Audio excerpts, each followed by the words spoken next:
계속해서 대구 경북 소식입니다.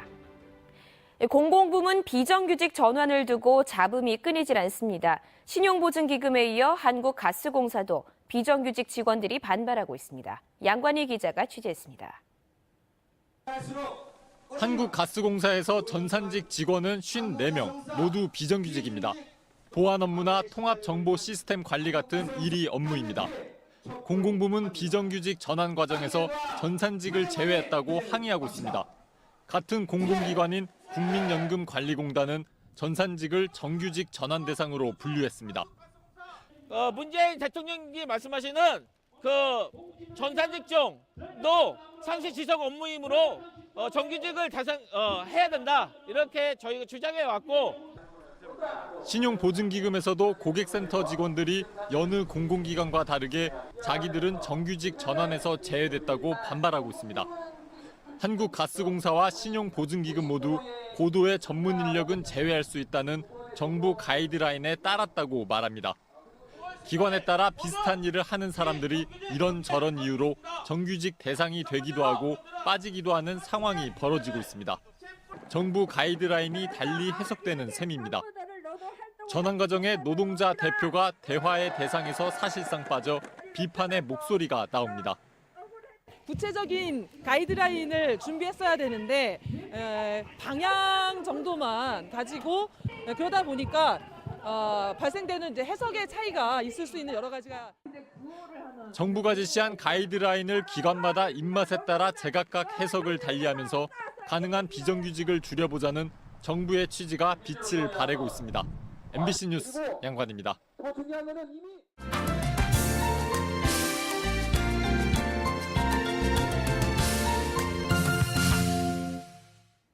네트워크 뉴스입니다. 320만 원 대 7만 원, 무려 46배나 차이 나는 이 돈은 학교별 수학여행 비용의 최고액과 최저액입니다. 요즘 한창 수학여행 시즌인데요. 부산의 경우 초중고등학교 가운데 해외로 수학여행을 떠난 학교의 학생 한 명당 평균 경비가 116만 원에 달했습니다. 부산 조재영 기자입니다. 부산항 국제여객터미널입니다. 300여 명의 학생들이 배를 타기 위해 모였습니다. 수학여행을 가는 건데 목적지는 일본 후쿠오카입니다. 3박 4일 일정에 1인당 여행 경비만 45만 원. 그나마 해외 수학여행 치곤 가장 싼 편입니다. 일본은 정말 안 갈랬거든요. 그랬는데 또 수행평가도 있고 또 안 가면 또 그러니까. 배 타고 가는 이런 부분에 대해서 조금 불안한 마음은 조금 가지고 있어요. 솔직하게 있는데 다 같이 가는 게 또 안 그럴 수가 없잖아요. 2014년 세월호 참사 이후 크게 줄었던 수학여행 참가 학교 수는 해마다 늘고 있습니다. 지난해는 89%인 560여 개 학교가 수학여행을 다녀왔는데 20곳이 수학여행지로 해외를 선택했고 이 중 4곳이 초등학교였습니다.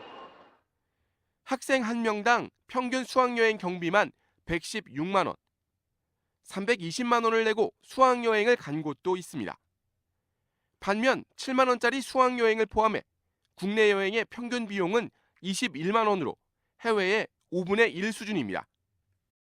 일단 자제하도록 학교에 요청을 하고 있습니다. 하지만 이제 학교가 특별한 교육적 목적을 가지고 국외 수학여행을 실시할 경우에는 먼저 학부모님들의 동의를 충분히. 지난해 교육청은 24억 7천만 원의 예산을 들여 11,300여 명의 저소득층 학생에게 수학여행 경비를 지원했지만 지원 상한액이 있다 보니 경제적인 이유로 여행을 포기하는 경우가 많을 수밖에 없습니다.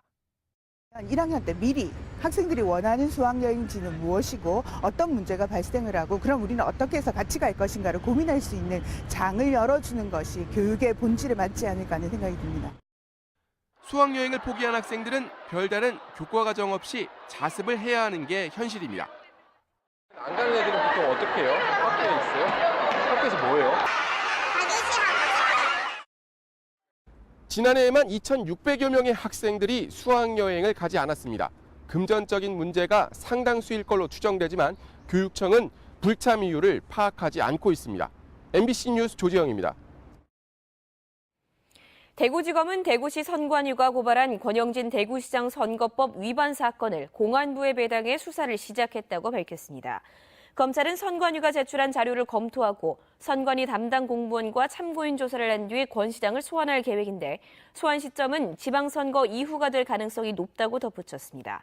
권 시장은 지난 5일 현역 자치단체장 신분으로 달성군수 예비후보 A씨의 선거사무소 개소식에 참석해 자신과 A씨의 업적을 홍보하고 지지 발언을 한 혐의로 고발됐습니다. 지금까지 대구 경북 소식이었습니다. 고맙습니다.